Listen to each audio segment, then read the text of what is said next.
Hi friends, welcome back to my channel. ఇవేంటో తెలిస్తే comment చేయండి. అండ్ నవ్వుకోవచ్చు అందరూ.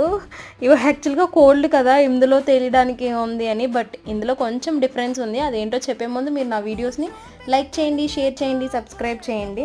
అండ్ ఇవేంటంటే చెప్పేస్తాను ఇప్పుడు. ఇవి కొండకోళ్ళు, అది పుంజు, ఇవి రెండు పెట్టలు.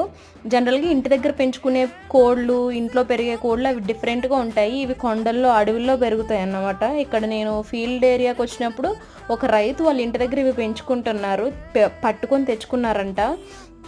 ఇది దానికి వీటికి డిఫరెన్స్ ఏంటంటే, బయట వాటికి వీటి కాళ్ళు చాలా సన్నగా ఉంటాయి అండ్ చాలా ఫాస్ట్గా పరిగెడతాయి ఇవి. అండ్ ఇంకొకటి ఏంటంటే కొంచెం కలర్స్ కూడా డిఫరెంట్ ఉంటాయి. ఇక్కడ ఈ పుంజుని చూస్తున్నారా, దీనికి మనం ఇంటి దగ్గర పెంచే పుంజుకి ఎంత డిఫరెన్స్ కనపడుతుందో, పెట్టలు కూడా అంతే. చాలా బాగున్నాయి కదా. ఇలాంటి అంతరించిపోతున్న వాటిని మీ ముందుకు తీసుకొస్తూనే ఉంటా.